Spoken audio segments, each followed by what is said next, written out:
start working on. Now here's a tough question. Now you've got the songwriting ideas. Do you come up with something that's great and you go, wow, I got to keep this for me? Or is it everything on the table? I mean, is that a tough choice to make? Because, you know. You know what? It's not a tough choice for a couple of reasons. One, I want to make the best Thin Lizzy record that can possibly be made in 2012. But don't you want to make the best Brother Cane record? I do, but the thing about Brother Cane, Mitch, is that it was a lot. Brother Cane was very diverse. Okay. There isn't really a sound. True. You know, Brother Cane was the just, 3 albums. They were a little different. Each record had a little bit of a different vibe, and so, you know, there's some hard rock stuff, there's some Americana sounding stuff, there's some metal sounding stuff, there's some kind of just straight, almost pop melody kind of thing.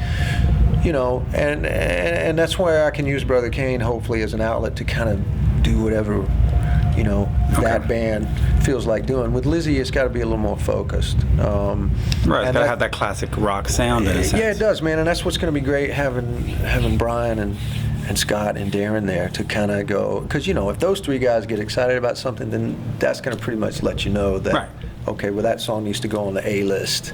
We should finish that one, you know. But, you know, I've just been one of those guys that has always looked at songwriting for an album as a numbers game. If you write 10 songs, there's a real good chance that one of them's going to be pretty awesome.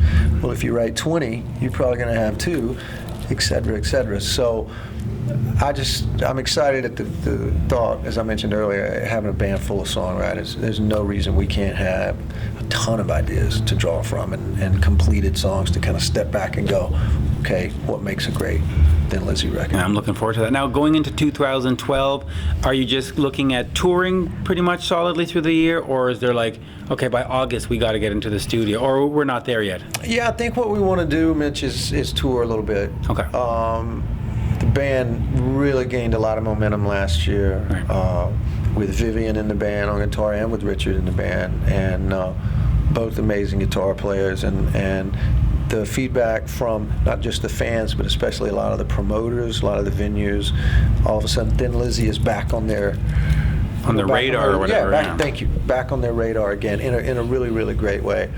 And it's great to see the guys excited about that. You know, again, Scott and Brian and Darren, Is the work harder in North America? Because you go to Europe and you see Ireland shows and all UK shows and stuff, and it's like, and here it seems to sort of, it's getting there, right? It's harder work. I guess it would depend on your definition of harder.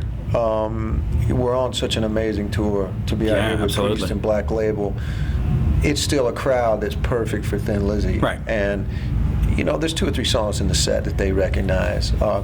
Anybody that's a fan of Lizzy or even kind of loosely aware of them knows that Lizzy never quite had the exposure or the profile in America that they did in Europe and in Asia and Australia. It's strange, though, huh? It's really just weird timing. You know, the guys have shared a lot of cool stories about it, particularly when The Boys Are Back in Town was a hit on the radio. What was that, 76, 77?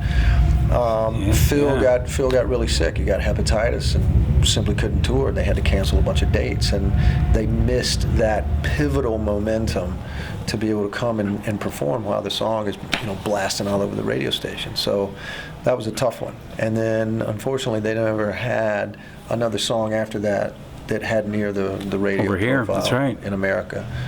They had big hits in Europe States. after that. Yeah, it's sort of like we have Journey here, and they don't have Journey in the UK, and they got Thin Lizzy, and we can No, that's actually a pretty good example. It really is. Because in America, you talk about Journey, and people look at them as like one of the biggest bands, American bands of all time, and they are. And they're touring in 2011, getting 20,000 people. Yeah.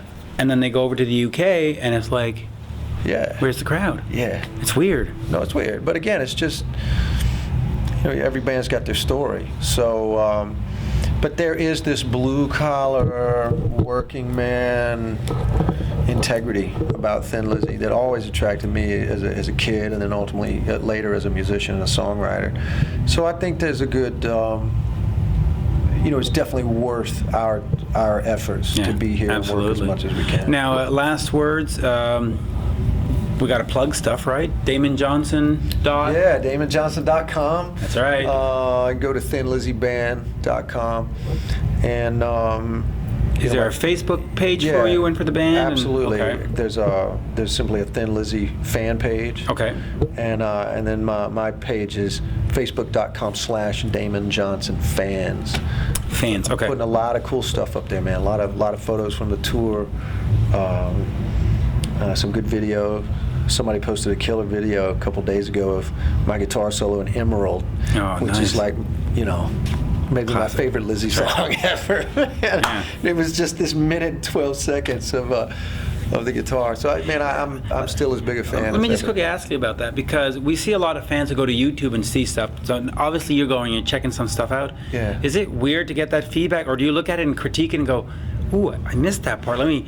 No, you know what? It's definitely a great tool to listen to and go, hey, this is really working, because I can remember what I was thinking at this particular part. But, man, I just feel like I'm kind of unleashed all of a sudden, because I definitely played a ton of guitar in Alice Cooper, but it was more like stabs, just Right. little bites of guitar. Right, 'cause it's got to fit into a show, a larger show. Yeah, but with Lizzy, man, I'm taking these extended guitar solos that, Brian Robertson and Gary Moore are two of my favorite players of all time. Right. So it is such an honor and so fulfilling, man, to have fill that those freedom. spots and to look over and see Scott looking at me like, hey, man, go get him.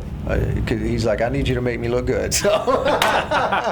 Well, thank you again once for your for your time. Thank you, brother. Always a pleasure. Thanks, man. And good luck. Thanks for everything. I'm absolutely. really excited. I'm sure we'll talk to you some more. We'll do some a Brother Cane interview next, yeah, let's right? have a little update, man. 6 months from now. That's what we're doing right now. I think it's every 6 Yeah, months. So all let's right. keep it going. Thank you. Well, thank you. All right. Always a Thanks, pleasure. man. Yeah, man. And I gotta say,